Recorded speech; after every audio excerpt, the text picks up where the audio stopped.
So nanomaterial synthesis techniques.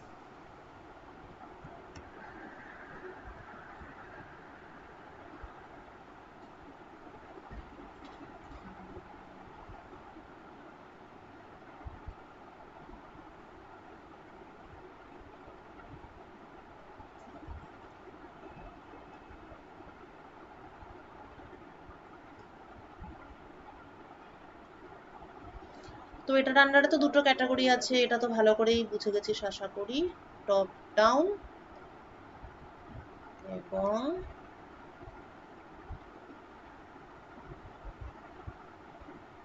Bottom up. So top down হচ্ছে খোদাই করা জিনিসপত্র। তো টপ ডাউনের একটা খুব বড় এবং পপুলার উদাহরণ হচ্ছে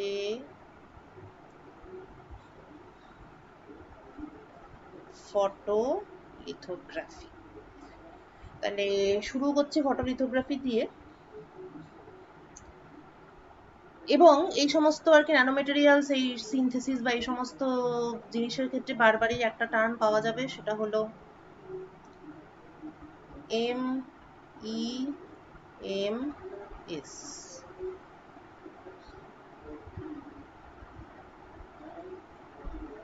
ঠিক আছে, তো MEMS হচ্ছে basically micro system.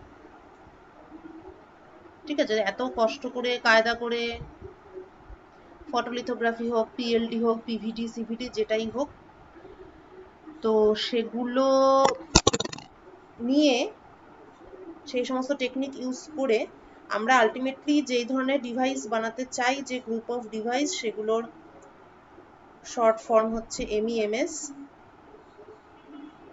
and full form of MEMS is micro electromechanical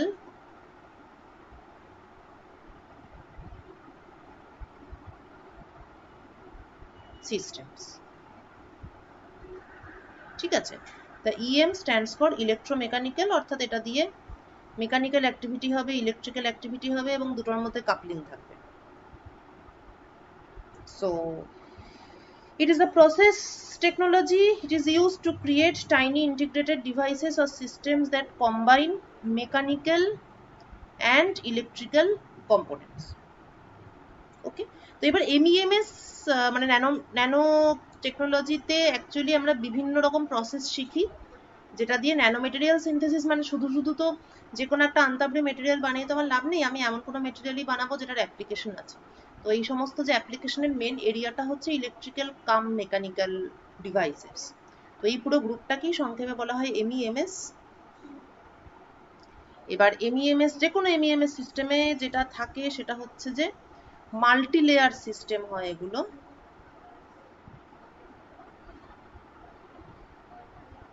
এবং তাদের মধ্যে একটা নির্দিষ্ট প্যাটার্ন থাকে। এই মাল্টি লেয়ার মানে সেটা প্রকৃত অর্থেই মাল্টি, মানে যেমন আমি দেখছি একটা এক্সাম্পল,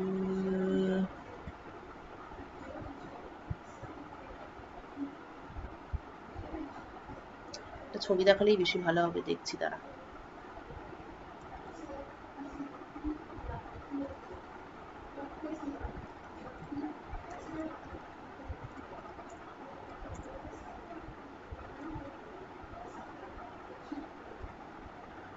মানে MEMS এ প্রচুর লেয়ার্স থাকতে পারে,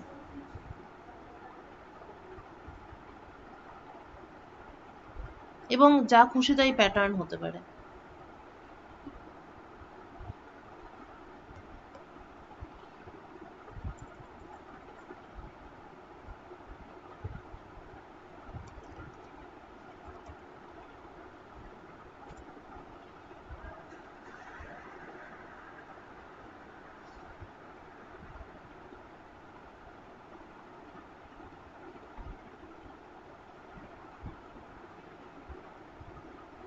আচ্ছা, ঠিক সেই যেটা আমি দেখাতে যাচ্ছি ওটা পাচ্ছি না আমি। যাই হোক, এইরকম টাইপের আর কি ব্যাপারটা হয়, দেখছিস তো। মানে এখানে একটা, না এটা তো ফটোলিথোগ্রাফির একটা ছবি।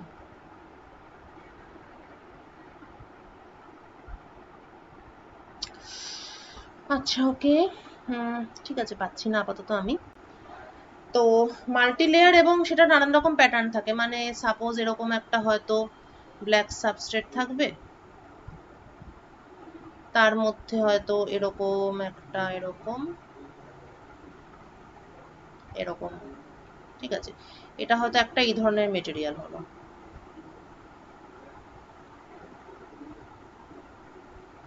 যেটার সাবস্ট্রেট সেটারই একটা প্যাটার্ন, একটা সারফেস, তার উপরে একটা অন্য কোনো মেটেরিয়ালের লেয়ার, এবং তার মধ্যেও একটা আলাদা রকমের ডিজাইন,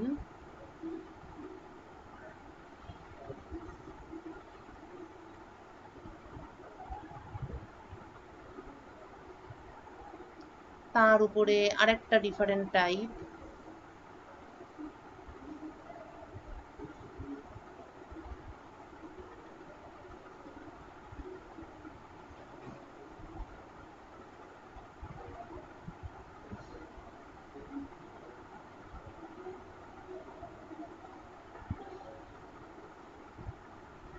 ঠিক আছে। তো এরকম ভাবে 3টে 4টে 5টে এরকমও হয়। তো এই যে একটা সুন্দর বিভিন্ন লেয়ারিং আছে, এবং এক একটা লেয়ারে এক এক রকম ডিজাইন। তো এটাই হচ্ছে this is the uniqueness of MEMS, এবং এই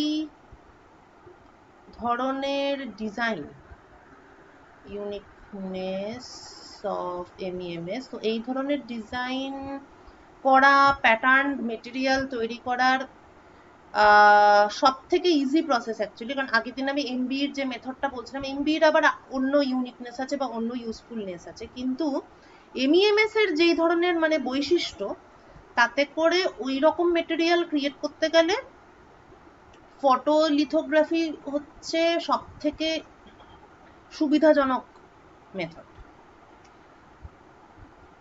সো এবার what photolithography does, so each layer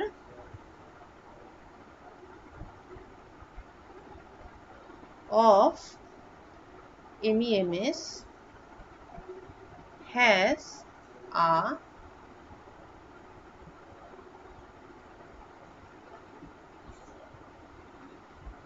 each layer has a unique pattern.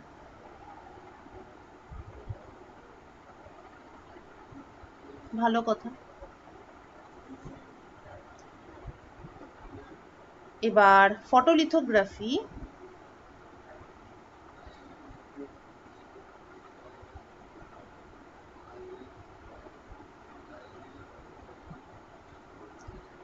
transfers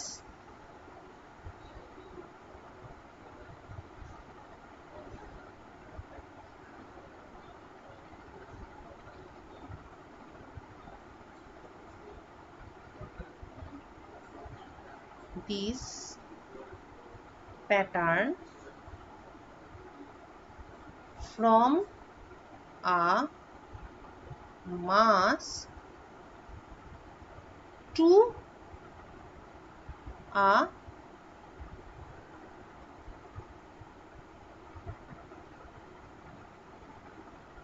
photosensitive layer। এই পার্টটাই হচ্ছে গিয়ে সবচেয়ে গুরুত্বপূর্ণ পার্ট, যে প্রত্যেকটা layer of MEMS has a unique pattern, এবং এই ইউনিক প্যাটার্ন ক্রিয়েট করার জন্য সব থেকে কনভিনিয়েন্ট মেথড হচ্ছে ফটোলিথোগ্রাফি। এখন ফটোলিথোগ্রাফি কিভাবে এই প্যাটার্নটা ক্রিয়েট করে, হাউ, তো ও বেসিক্যালি একটা মাস্কের হেল্প নেয়, মাস্কের মধ্যেই এই প্যাটার্নটা থাকে, এই মাস্কের প্যাটার্নকেই ফটোলিথোগ্রাফি টেকনিকের মাধ্যমে একটা ফটোসেনসিটিভ লেয়ারে ওই প্যাটার্নটাকে কপি করা হয়, এই জন্য এটাকে প্রিন্টিং এর সঙ্গে তুলনা করা হয় অনেক সময়।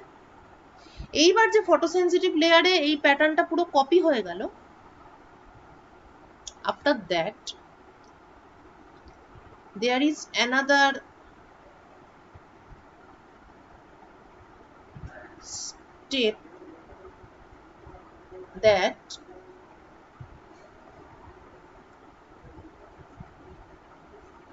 transfers the pattern from photosensitive layer into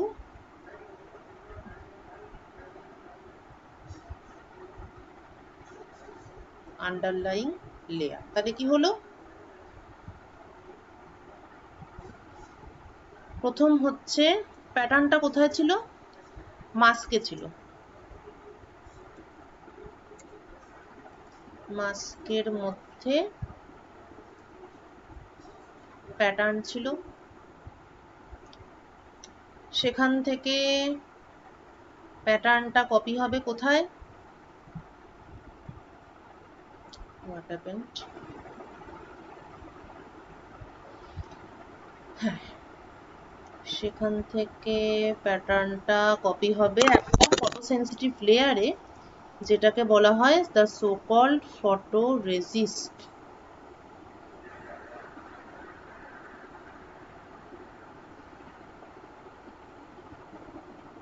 okay, photoresist থেকে জিনিসটা কোথায় কপি হয়, into the,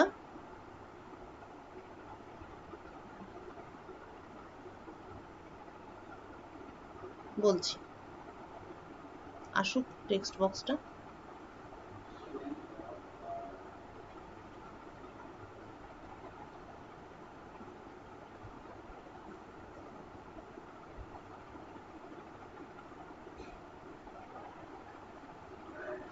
what happened,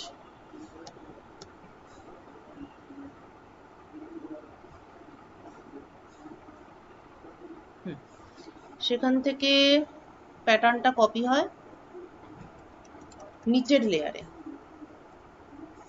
the layer which is lying below, এবং ফাইনাল স্টেজে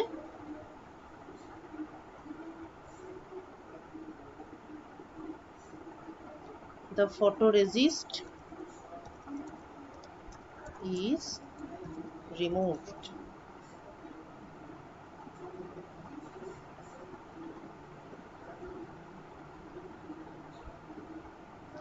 ঠিক আছে, এই চারটে স্টেপ আছে।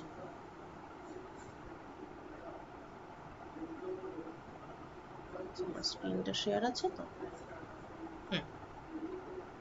ঠিক আছে। So there are this 4 steps. প্রথমে আমার অরিজিনাল প্যাটার্নটা, মানে আমার উদ্দেশ্য হচ্ছে এই প্যাটার্নটাকে লেয়ারে ছাপ মারা, প্রিন্ট করা। তার জন্য আমি কি করছি, স্টেপ 1, প্যাটার্ন যুক্ত একটা মাস্ক নিচ্ছি, সেই প্যাটার্নটাকে ফটোরেজিস্টে কপি করছি,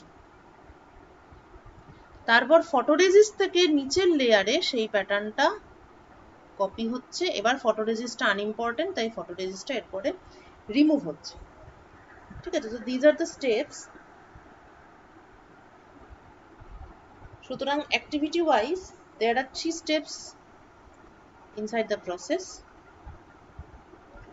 So it is a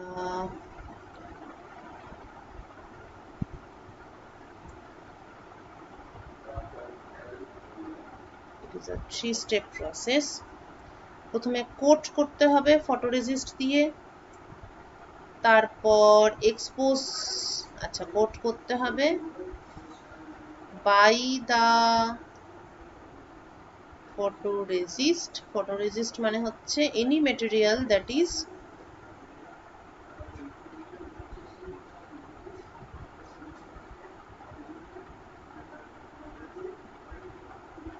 photosensitive।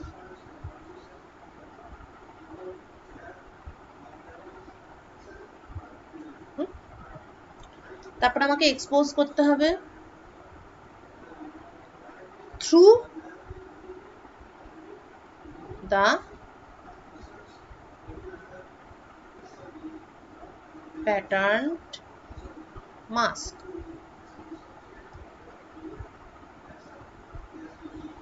ঠিক আছে, এক্সপোজ করতে হবে টুয়ার্ডস লাইট, কিন্তু through the mask.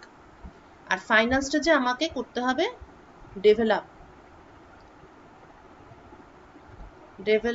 the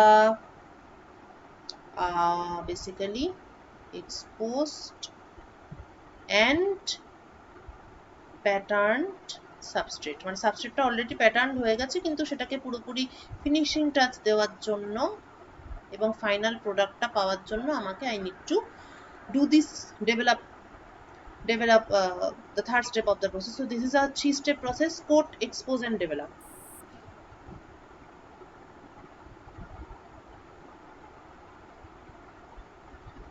So first step, step 1,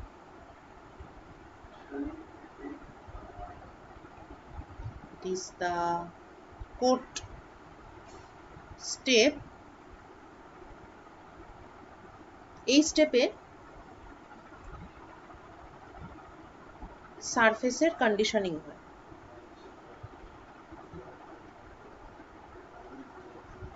প্রথমে সারফেসটাকে ঠিকঠাক করে নিতে হবে, তারপর তার উপরে কোটিং বা যা কিছু। সারফেস কন্ডিশনিং ব্যাপারটা কি?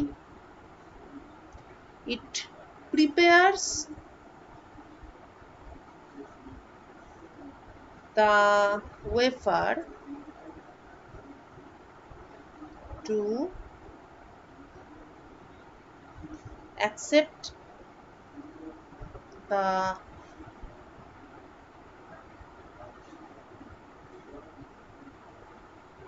photoresist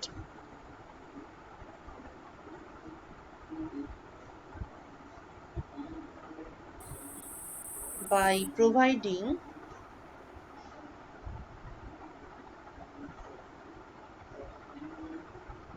a clean surface. ঠিক আছে, সারফেসটা ক্লিন করে নিতে হবে, তার উপরে ফটোরেজিস্টটা হবে। আচ্ছা, এরপর নেক্সট প্রশ্নটা হচ্ছে যে ফটোরেজিস্ট তো একটা কোনো একটা কিছু কেমিক্যাল, মানে কিছু একটা মেটেরিয়াল, যাই হোক হোয়াটএভার। নাও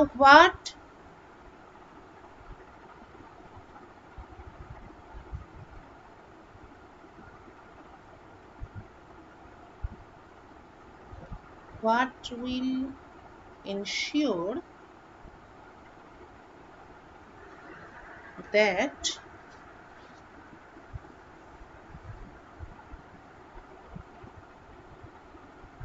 ফটোরেজিস্ট উপরে লেপে দিলেই সেটা যে ওয়েফারের সঙ্গে আটকে যাবে, এরকম তো মানে এটা কি করে, এই গ্যারান্টি তো নেই। সেই গ্যারান্টি যাতে আসে তার জন্য কি করতে হবে? সারফেস কন্ডিশনিং এর একটা কাজ হলো সারফেসকে ক্লিন করা, প্লাস আগের পেজ থেকে আসছে, plus the wafer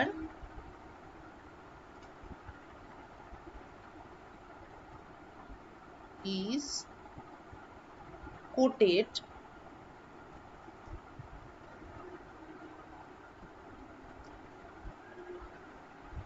with a chemical which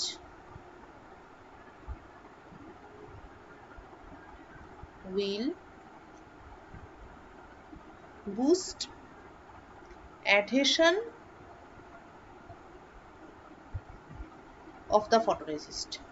মানে আঠা হিসাবে কাজ করার জন্য, মানে বেসিক্যালি মাঝে একটা ফেভিকল দেওয়া হলো।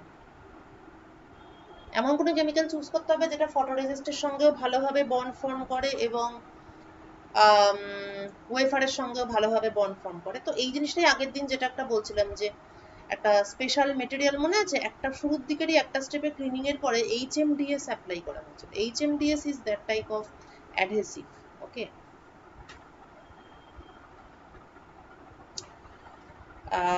এটা পুরো কথা হচ্ছে হেক্সামিথাইল ডাইস্যাডিজেন।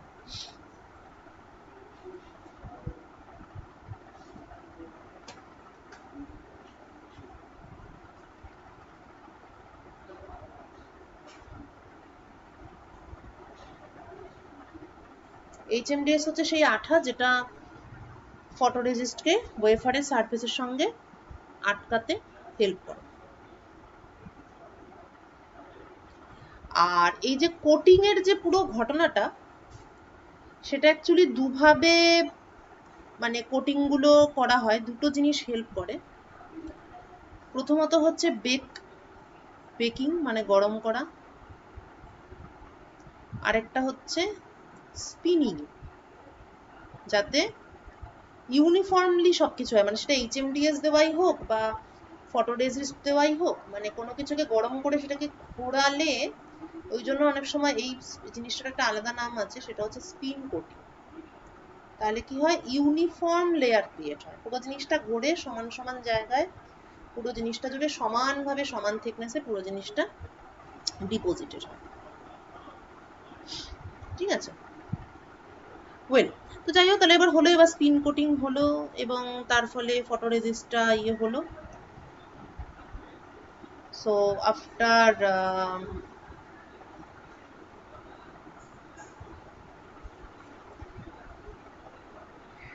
application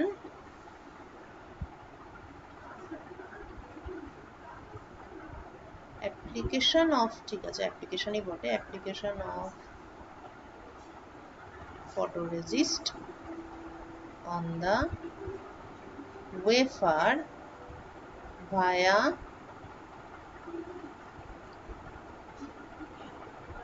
spin coating. Photoresist কি? It is usually a mixture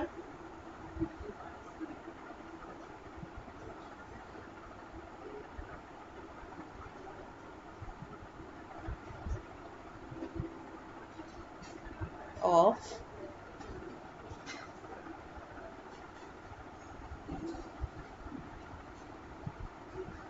organic compounds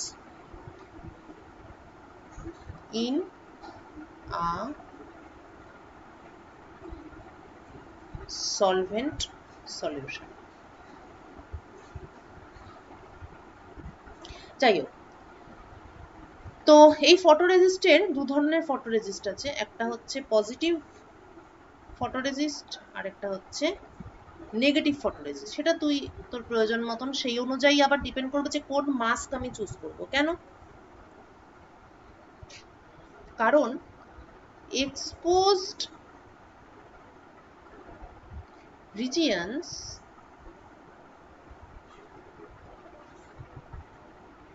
become more soluble, R negative photoresist হচ্ছে exposed regions become more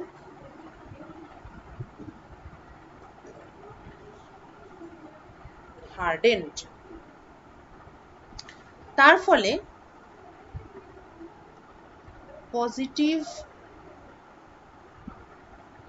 mask is left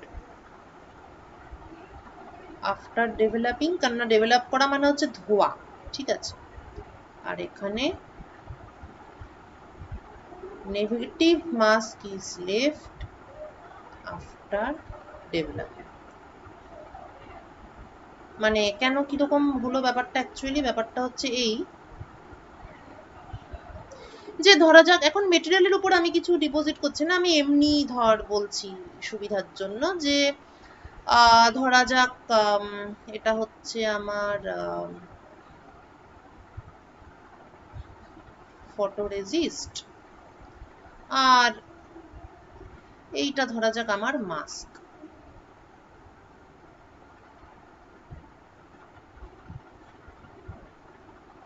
আচ্ছা, মাস্কটা কিরকম ভাবে বলবো,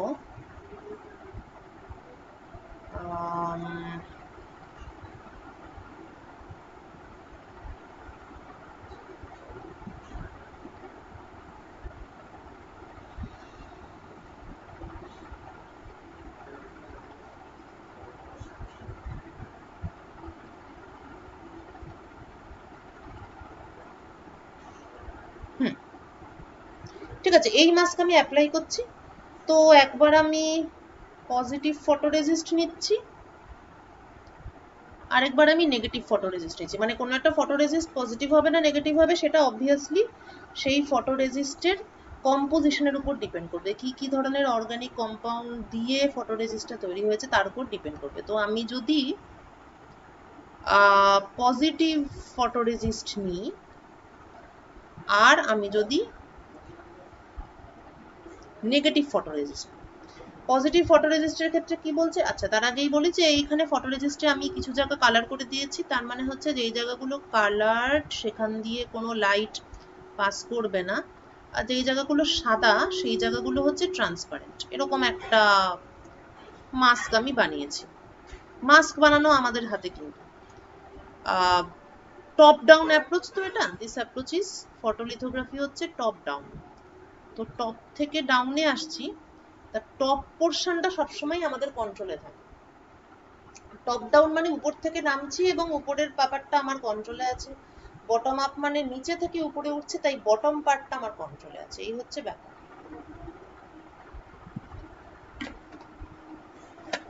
তো এখানে টপ মোস্ট পার্ট মানে হচ্ছে গিয়ে এই আমার মাস্ক। মাস্কটা আমি আমার ইচ্ছে মতন বানিয়েছি এবং এই সাদা জায়গাগুলো দিয়ে লাইট ভেতরে ঢুকতে পারবে।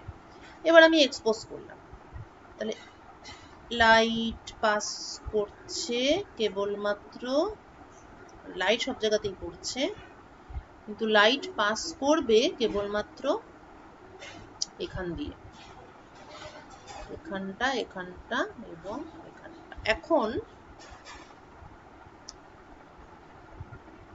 এখন কি বলেছে, exposed regions become more soluble,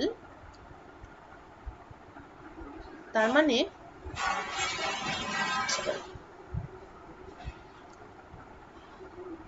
exposed region গুলো জলে সহজেই ধোয়া যাবে।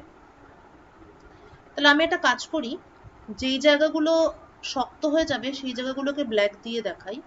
তাহলে এই জায়গাগুলো শক্ত থাকবে,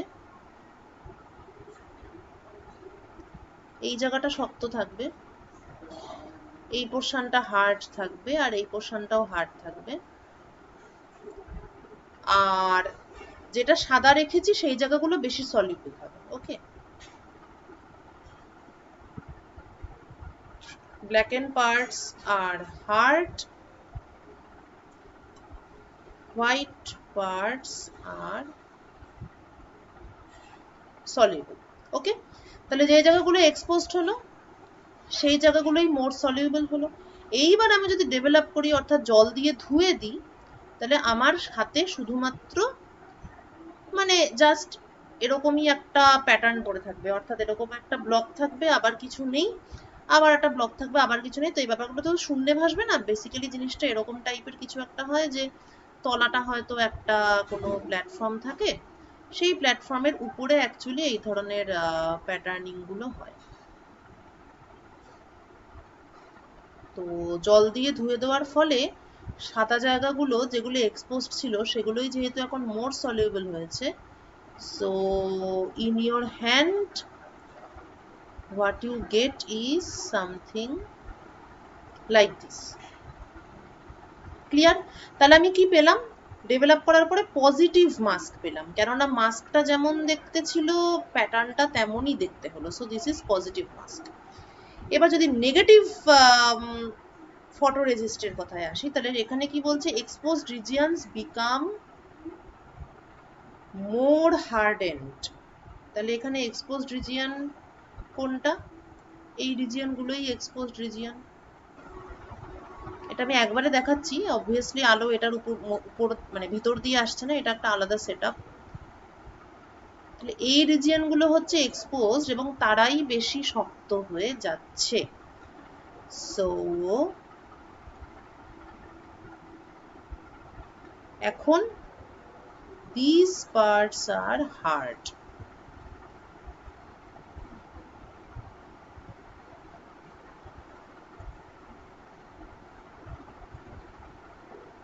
আর নিচে যেমন প্ল্যাটফর্ম থাকার কথা আছে।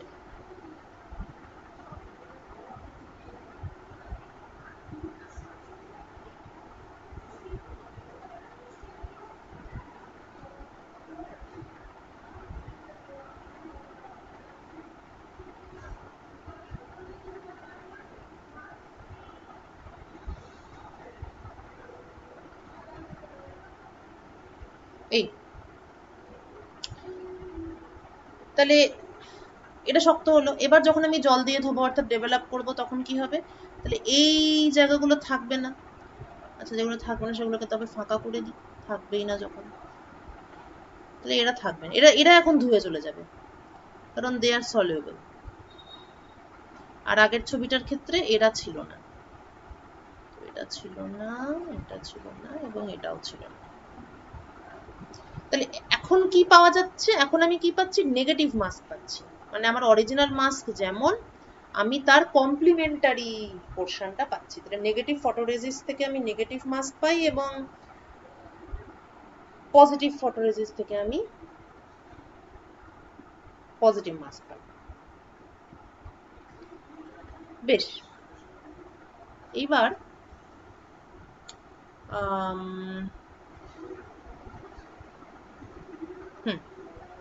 Okay fine.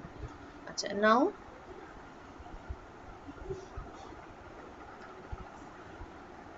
তাহলে এই ধরা যাক আমার ওয়েফার,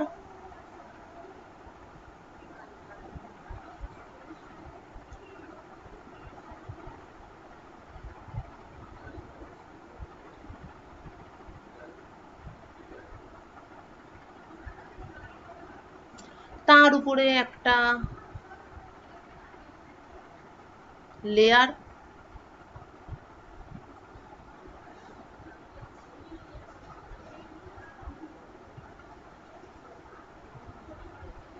তার উপরে ফটোরেজিস্ট।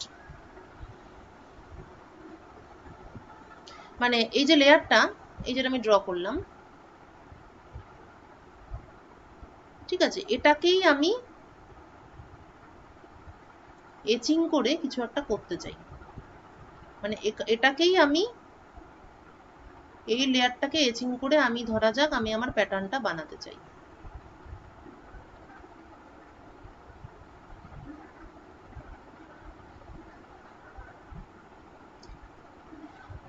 দাঁড়া,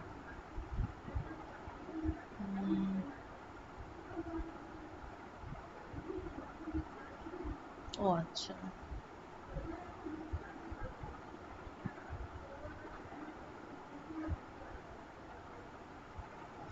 এটার কি একটা ইয়ে ছিল না, সাইজ চুজ করা যেত না? ঠিক আছে,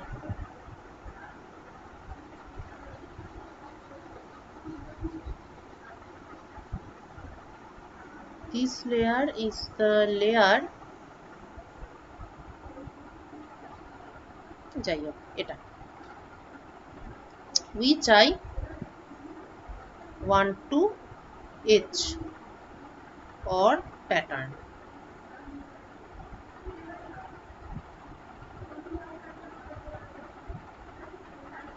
এটাকে প্যাটার্ন করার জন্য আমি কি করব? প্রথমে আমি এর উপরে একটা ফটোরেজিস্ট অ্যাপ্লাই করব।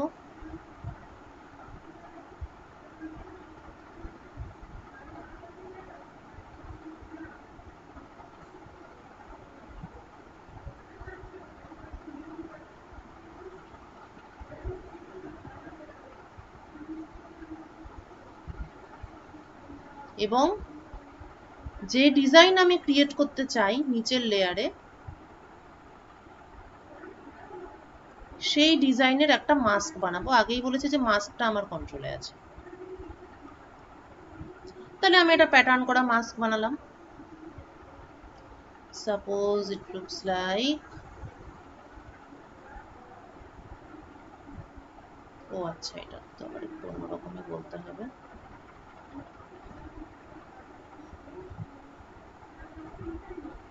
এই এবার প্যাটার্নিং হচ্ছে, ধরা যাক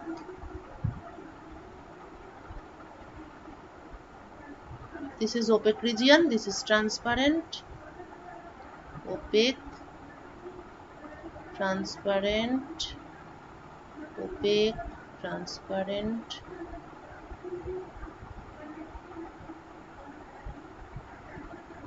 এইটা this is photoresist, this is our mask. এরপর আমি আল্ট্রাভায়োলেট লাইট এটার উপর ফেলবো। এটা হচ্ছে কোটিং টোটিং হয়ে যাওয়ার পর, তারপর আল্ট্রাভায়োলেট লাইট ফেলবো। আল্ট্রাভায়োলেট লাইট এখান দিয়ে পাস করবে, পাস করে ফটোরেজিস্টের উপর পড়বে। ধরা যাক it is a positive photoresist, তাহলে কি হবে, যেই রিজিয়নটা এক্সপোজড হবে সেই রিজিয়নটা সলিউবল হবে, ঠিক আছে, সফটেন হবে। তার মানে এই রিজিয়নটা সফট হয়ে গেছে, এই রিজিয়নটা সফট হয়ে গেছে। তাহলে অ্যাজ এ রেজাল্ট কি হয়েছে, আমি যখন ডেভেলপ করেছি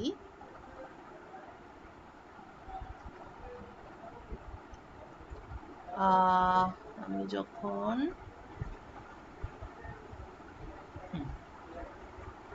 এই রিজিয়নগুলো সলিউবল হয়ে গেছিল, তাই আমি যখন ডেভেলপ করলাম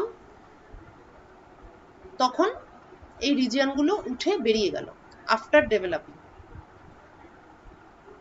এই সিচুয়েশনটা এখন যেটা দেখাচ্ছি সেটা হচ্ছে আফটার ডেভেলপিং, আর এই পার্টটা ছিল আফটার এক্সপোজার। তাহলে কারেন্ট স্ট্যাটাসটা কি, এক্সপোজার এবং ডেভেলপিং এর পর যেটা থাকে,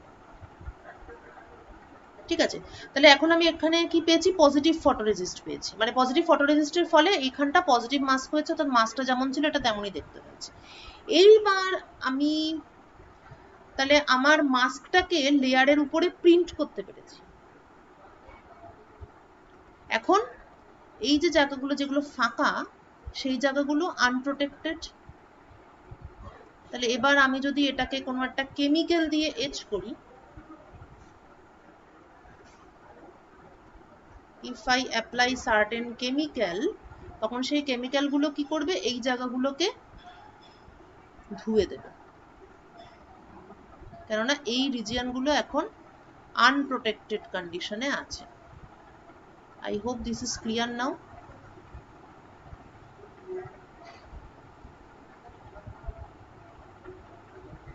হলো, তাহলে this step is right after chemical etching। এবার আমার খোদাই করা কমপ্লিট, এইবার আমার ফটোরেজিস্ট পার্টগুলো এক্সট্রা আছে। নাও I will remove the photoresist portion। তাহলে as my end product, as my finished product,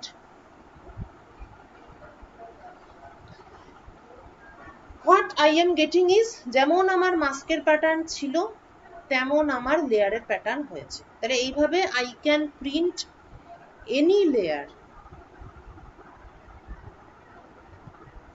on যে কোনো মেটেরিয়ালের উপর যা খুশি লেয়ার প্রিন্ট করে, এরকম লেয়ার আফটার লেয়ার প্রিন্ট করে এইরকম MEMS আমরা ডিজাইন করতে পারি, ঠিক আছে। So this was photolithography.